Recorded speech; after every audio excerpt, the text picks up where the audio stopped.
என் மாமனாருக்கு ரத்த கொதிப்புங்கிற பாட்டு தான் இன்னைக்கு வைரமுத்து பாட்டோட வேகமாக. ஆனால் இன்னைக்கு அனிருத்து பெரியவரா இளையராஜா பெரியவரான்னா அனிருத்து தான். இளையராஜா மனைவி இறந்துட்டாங்க, அதுக்கு வைரமுத்து போறாரு. இவரை பார்த்தோன்னே அவர் எந்திரிச்சு போயிட்டாரு. துக்கம் கேட்க வந்தவர்கிட்ட கூட அந்த முகத்தை பார்க்க கூடாதுன்னு எந்திரிச்சு போறாருன்னா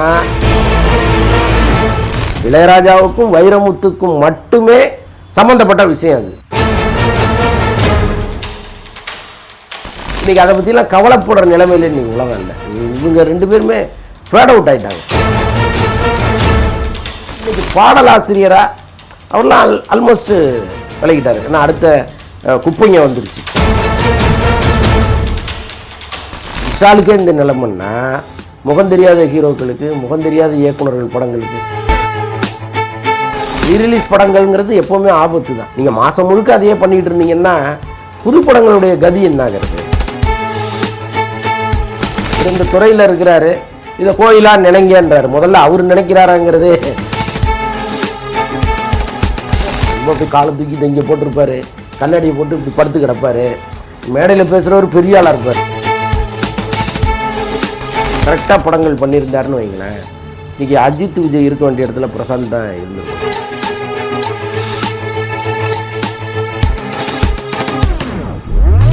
ஃபில்மிஃபை பார்த்துட்டு இருக்க எல்லாருக்கும் வணக்கம். இன்றைக்கி வந்து நம்ம அந்தணன் சார் கூட தான் இணைஞ்சிருக்கோம். வணக்கம் சார். வணக்கம். 37 வருட பிரச்சனை அப்படின்னு சொல்கிறீங்களா சார், அது என்ன பிரச்சனை அப்படின்னு சொல்லி யாருக்காவது தெரியுமா சார்? இல்லைங்க, அது நிறைய பேர் நிறைய கதைகளை சொல்கிறாங்க. ஒவ்வொருத்தரும் ஒன்று சொல்கிறாங்க. ஒரு முறை இளையராஜா வந்து ஏதோ ஒரு பொருளை தேடிக்கிட்டு இருந்தார். அப்போ அங்கே வைரமுத்து பக்கத்தில் இருந்தார். அப்போது வைரமுத்து எழுதின ஒரு பாடல் அந்த தாள் அது அங்கே இருந்துச்சு. அவசரமாக இன்னும் தேடும்போது இது கண்ணில் விட்டுனா சனியை இது வேறு அப்படின்னு தூக்கி எறிஞ்சார். அதை வந்து வைரமுத்து பார்த்துட்டு கோச்சிட்டு போயிட்டாருன்னு ஒரு தரப்பு சொல்கிறாங்க. இன்னொரு தரப்பு என்ன சொல்கிறாங்கன்னா, முதல் மரியாதை படத்துக்கு வந்து தேசிய விருது கிடச்சிது.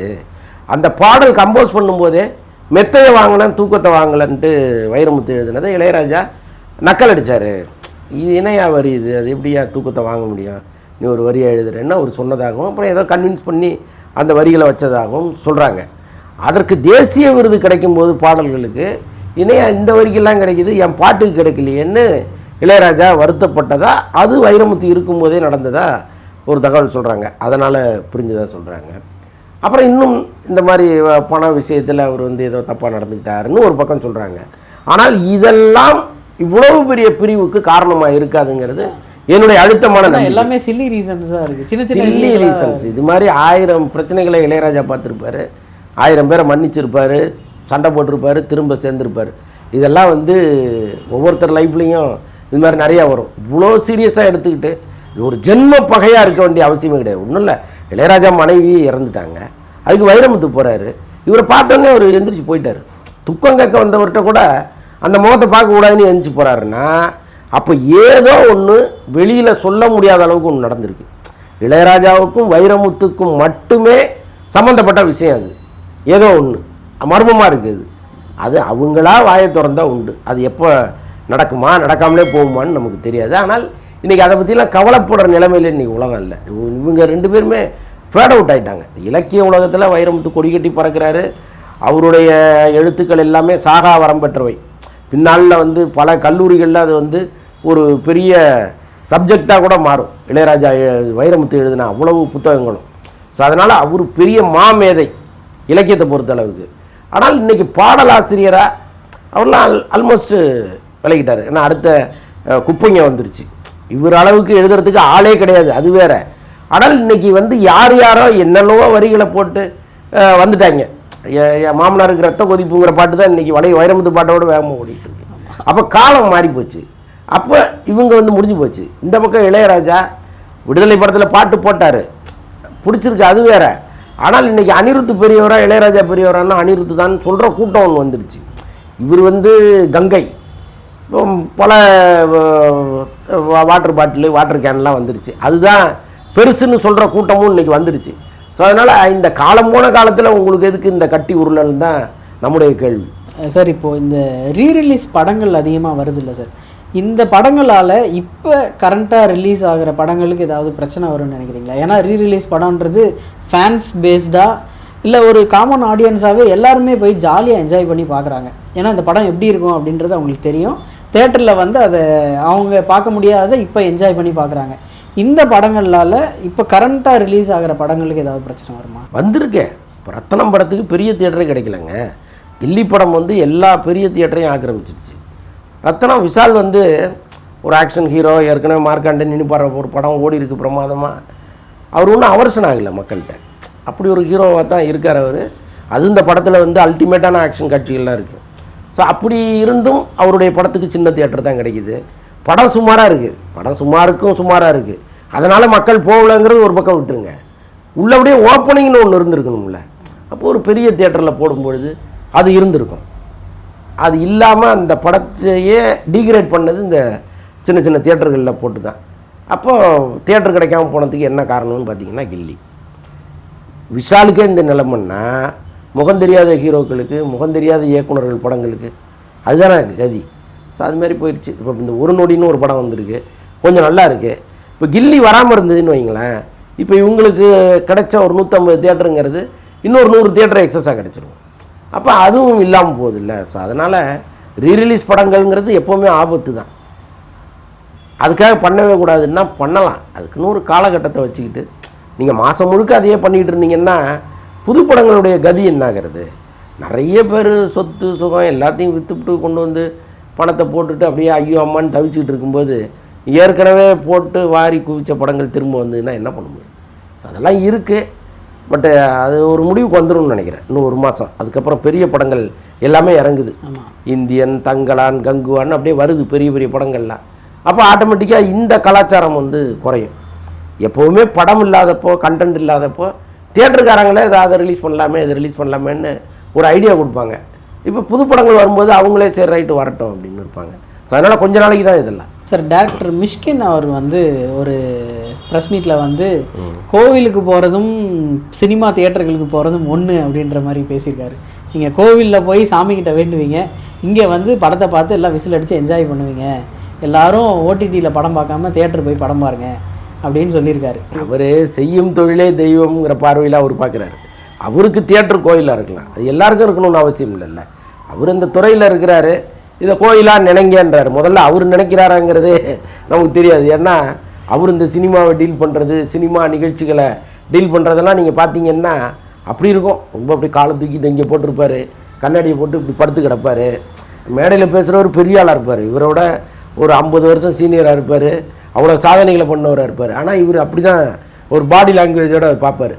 ஸோ அப்படிப்பட்ட ஒரு மனுஷன் இதெல்லாம் சொல்கிறாருங்கிறது தான் நமக்கு ரொம்ப வேதனையாக இருக்குது. பட்டு மிஷ்கின் சொன்னது இந்த அர்த்தத்துலையாக இருக்கும், செய்யும் தொழிலே தெய்வம். அவர் பார்வையிலேருந்து சொல்கிறார், வாங்க இது கோயில் தான், எல்லோரும் உள்ளே வாங்கன்றாரு. ஸோ ஸ்டாரோட ட்ரெய்லர் ரிலீஸ் ஆகிருந்துச்சு, கவின் அவரோடது. அவர் ட்ரெய்லர் வந்து பார்க்குறதுக்கு நல்ல டீசெண்டாக தான் இருந்தது. எந்த ஒரு அந்தளவுக்கு ஹீரோயிசம்லாம் எதுவும் இல்லை, ஆபாசமும் எதுவும் கிடையாது. பார்க்குறதுக்கு ரொம்பவே நல்லா இருந்தது. இது வந்து நிறைய பேர் வந்து இது வந்து ரஜினி சாரோட கதை, விஜய் சாரோட கதை, அஜித்தோட கதை அப்படின்ற மாதிரி சொல்லியிருந்தாங்க. டைரக்டர் வந்து அவர் இது நடிக்கணும்னு வர்றவங்க எல்லாரோட கதையும் அப்படின்னு சொல்லியிருக்காரு. கவின் வந்து இந்த படத்தில் நல்லா பெர்ஃபார்ம் பண்ணியிருக்காரு அப்படின்னு சொல்கிறாங்க. கவினை பொறுத்தளவுக்கு அவருடைய கதை தேர்வு எல்லாமே நல்லா இருக்குது. அந்த மாதிரி ஒரு ஒரு புது அடுத்த தலைமுறை நடிகர்கள் வரணும். அதில் பார்க்கும்போது கவின்லாம் ஒரு நம்பிக்கை நட்சத்திரமாக நமக்கு இருக்கார். எல்லாத்தையும் தாண்டி இங்கே கேரக்டருங்கிறது ரொம்ப முக்கியமாக இருக்குது. இந்த ஏரியாவில் ரொம்ப கரெக்டாக இருக்கிற கவின் வந்து இன்னொரு ஏரியாவிலையும் ரொம்ப அவரை சரி பண்ணிக்கிட்டாருன்னா ரொம்ப கரெக்டாக இருக்கும். ஏன்னா அவர் ஒரு ஏடியாக சம்பளம் கேட்குறாருன்னு குறைகள் சொல்கிறாங்க, அப்புறம் படப்பிடிப்புக்கு தாமதமாக வர்றாருன்னு சொல்கிறாங்க. ஸோ அதையும் அவர் சரி பண்ணிக்கிட்டு ரொம்ப எளிமையாக இலகுவாக இருந்தாருன்னு வைங்களேன், அவருடைய வேகம் வந்து ரொம்ப நல்லாயிருக்கும். ஏன்னா இப்போ இந்த கதை நல்லா தேர்வு பண்ணுறாரு, நல்லா நடிக்கிறாரு, நல்லா இருக்கார், அவருக்குன்னு ஒரு சின்ன ஃபேன் பேஸ் வந்துருச்சு. ஸோ இதை வச்சுக்கிட்டு அவர் அப்படி இலகுவாக எல்லாரோடையும் பயணம் பண்ணாருன்னா ரொம்ப சீக்கிரம் ஒரு பெரிய இடத்துக்கு அவர் வரலாம். பட் அது கூட இருக்கிறவங்க சொல்லணும், ஒரு வேளை பத்திரிகையாளர்கள் சொல்கிறத அவர் கேட்கணும், அதெல்லாம் இருக்குது. பட்டு எனக்கு தெரிஞ்ச ஒரு நம்பிக்கை நட்சத்திரமாக இருக்கார் அவர். சார், பிரசாந்த் அவர்கள் வந்து இப்போ அந்த கோட் படத்தில் வந்து நடிச்சிருக்காரு. அவரோட ஒரு இன்டர்வியூவில் சுந்தர்சி அவர் வந்து சொல்லியிருக்காரு, எல்லா ஸ்டாரோட பசங்களும் எந்த ஒரு டேலண்ட்டுமே இல்லாமல் ஸ்டாரோட பையன் அப்படின்ற ஒரு ஐடென்டிட்டியில் மட்டும்தான் வந்திருக்காங்க. பிரசாந்த் மட்டும்தான் அவர் வந்து ஆக்டிங், இது டான்ஸ் படிச்சிருக்காரு, அப்புறம் ஃபைட்டிங் கற்றுக்கிட்டு இருந்திருக்காரு, ஜிம்னாஸ்டிக்கு கற்றுக்கிட்டு இருந்திருக்காரு. இது எல்லாமே கற்றுக்கிட்டு வந்தவர் அவர் மட்டும்தான். ஆனால் இப்போ ஏன் அவர் வந்து ஃபீல்டில் அந்தளவுக்கு இல்லை? இப்போ எல்லாத்தையும் கற்றுக்கிட்டாரு, அது எல்லாத்தையும் அப்ளை பண்ணுற இடம் இந்த சினிமா தானே. இப்போ அங்கே நீங்கள் எதுவுமே பண்ணாமல் வெளியில் போய் கற்றுக்கிட்டு வந்து அதை எங்கே போய் நீங்கள் அப்ளை பண்ணுவீங்க? அப்போ இந்த சினிமாவில் அவருக்கு நிறைய வாய்ப்புகள் இருந்துச்சு. எனக்கு தெரிஞ்ச நிறைய பேர் பிரசாந்த் வீட்டில் வந்து நிற்பாங்க கதை சொல்கிறதுக்கு. அன்றைக்கே வந்து இந்த கதை கேட்கிறவர்கள் ஒரு கூட்டத்தை போட்டு ஒரு 10 பேரை நியமித்து கதைகளை கேட்க சொல்லி கரெக்டாக டேட்டை கொடுத்து கரெக்டாக படங்கள் பண்ணியிருந்தாருன்னு வைங்களேன், இன்றைக்கி அஜித் விஜய் இருக்க வேண்டிய இடத்துல பிரசாந்த் தான் இருந்திருக்கணும். இன்னொன்று பர்சனல் லைஃப்பில் கொஞ்சம் அவருக்கு பிரச்சனை வந்துச்சு. அந்த திருமணம் தொடர்பாக அவருக்கு நிறைய பிரச்சனைகள் வரும்போது எவ்வளோ பெரிய ஆளாக இருந்தாலும் ஒரு மன உளைச்சல்ங்கிறது வரும். என்னடா லைஃபு அப்படின்னு கொஞ்சம் ஒதுங்கி இருக்க சொல்லும். ஒருவேளை அப்படி ஒதுங்கி இருந்தாரான்னு நமக்கு தெரியாது. ஆனால் அவர் மீது நிறைய குற்றச்சாட்டுகள் இருந்துச்சு. கதை சொல்ல போக முடியல, அவரை ரீச் பண்ண முடியல, அவங்க அப்பாவை ரீச் பண்ண முடியல, அது மாதிரிலாம் நிறையா சொல்லுவாங்க. ஸோ அதெல்லாம் அன்றைக்கி அவர் சரி பண்ணியிருந்தாருன்னா அந்த பேஸ்மெண்ட் ரொம்ப கரெக்டாக இருந்துருக்கும். அவர் வந்து சினிமாவில் மட்டும் இல்லை, சினிமாவில் எல்லாமே தெரிந்தவருங்கிறத தாண்டி டெக்னாலஜியும் ரொம்ப அடாப்ட் பண்ணியிருந்தார். இப்போ அன்னைக்கு வந்து அப்போ தான் மெல்ல அச்சு ஊடகங்கள்லேருந்து வெப்சைட்லாம் வருது. அன்றைக்கே அந்த வெப்சைட்டுகள், அந்த கூகுள், அது இதில் எல்லாமே தெரிஞ்சு வச்சுக்கிட்டு ரொம்ப அதை பற்றிலாம் பேசுவார். அவர் ரொம்ப ரொம்ப இலகுவாக இருப்பார். எனக்கு தெரிந்து நடிகர்களில் ரொம்ப ஈஸி அப்ரோச்சிங்னா பிரசாந்த் தான். இன்னைய வரைக்கும் அவர் பீக்கில் இருந்த காலத்துலேயும் அப்படி தான் இருந்தார், இன்றைக்கும் அப்படி தான் இருக்கார். நீங்கள் நேராக அவரை ஒரு ஃபோன் பண்ணி ஒரு விளக்கம் கேட்டுக்கலாம். நீங்கள் அவங்க அப்பா தான் பெரும்பாலும் பதில் சொல்லுவார். பட் இருந்தாலும் உங்களுக்கு ஒரு டவுட் இருக்குது, பிரசாந்த் வந்து சங்கர் படத்தில் நடிக்கிறாரா நடிக்கலையான்னு ஒரு டவுட் இருக்குதுன்னு வைங்களேன். நீங்கள் காசிப்பே பேச வேணாம், நேராக அவருக்கு ஃபோன் அடிச்சிடலாம். ஃபோன் அடித்து சார் இது என்னன்னா கரெக்டாக சொல்ல போகிறார். அந்த அளவுக்கு ரொம்ப நம்ம டச் பண்ணுற இடத்துல இருந்தார். அப்படி எந்த நடிகரும் இருந்து நான் பார்த்ததே கிடையாது. அதில் வந்து பிரசாந்த் எல்லாம் ரொம்ப கிரேட். நிஜமாகவே அவரெல்லாம் ஒரு பெரிய இடத்துக்கு வருவாருலாம் நாங்கள் ரொம்ப பெரிய இடத்துல இருந்தார், இன்னும் பெரிய இடத்துக்கு வருவார்னு நினச்சோம். பட் கால சூழ்நிலை தப்பாக போயிடுச்சு. பட் இன்றைக்கும் நேர காலங்கள் இருக்குது.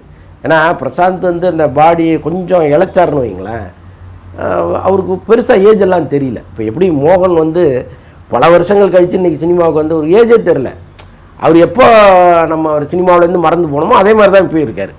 ஸோ அந்த மாதிரி பிரசாந்தும் அந்த முகத்தில் ஒரு இளமை அப்படியே தான் இருக்குது. இந்த உடம்பெல்லாம் கொஞ்சம் குறைச்சிட்டு அப்படி ஸ்லிம்மாக வந்தாருன்னா இன்னும் கூட 10 வருஷத்துக்கு ஒரு ஹீரோவாக நடிக்கலாம். ஸோ அப்படிலாம் இருக்கார். பட் என்ன அவர் மாற்றிக்கணும் நிறைய. சார், கோட் படம் வந்து ஒரு ஃபேமிலி என்டர்டெய்னர் அப்படின்னு சொல்லி அஜ்மல் அவர் ஒரு இன்டர்வியூவில் சொல்லியிருக்காரு. உங்களுக்கு தெரிஞ்ச வரைக்கும் அந்த மாதிரி ஏதாவது வாய்ப்பு இருக்கா? நிச்சயமாக வெங்கட் பிரபு அப்படி தானேங்க படம் பண்ணுவார். அவர் ஒரு ஆபாசமான படத்தை எடுத்ததே கிடையாது.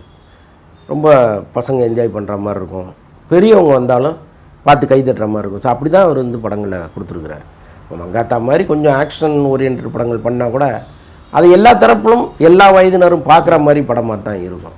முக்கியமாக இப்போ விஜய் அரசியலுக்கு வர்ற இந்த நேரத்தில் அதில் ஏதாவது ஏடாகுடமாக ஒன்று பண்ணி அது நாளைக்கு அரசியல் மேடைகளில் விமர்சிக்கிற அளவுக்கு போயிடக்கூடாதுன்னு விஜயும் தெளிவாக இருப்பார். எல்லாத்தையும் தாண்டி வெங்கட் பிரபுக்குன்னு ஒரு ஃபார்முலா இருக்குது, அந்த ஃபார்முலாவை தாண்டியும் அவர் போக மாட்டார். அவர் சொன்னது கரெக்டு தான், ஃபேமிலி என்டர்டெய்னர் தான் அது. அதில் அரசியல் ஏதாவது இருக்கிறதுக்கு வாய்ப்பு இருக்கா? விஜய் வசனம் எழுதுகிறார். விஜய் அவருடைய வசனங்களில் அப்படி லேசாக தெளிச்சு விட்டு போயிடுவார். எல்லா படத்துலையுமே ஒரு அரசியல் கலந்த ஒரு டைலாக்கை போட்டு விட்டு போயிடுவார். கரெக்டாக புரிஞ்சுக்கிட்டு தியேட்டரில் சிரிப்பாங்க. அப்படிப்பட்டவர் விஜய் கிடைச்சாருன்னா சும்மா இருப்பாரா? அடிச்சு விட்டுருப்பார் எப்படியும். எங்களுக்கு தெரியாத நிறைய கேள்விகளுக்கு வந்து பதில் சொன்னீங்க. ரொம்ப நன்றி சார். நன்றி.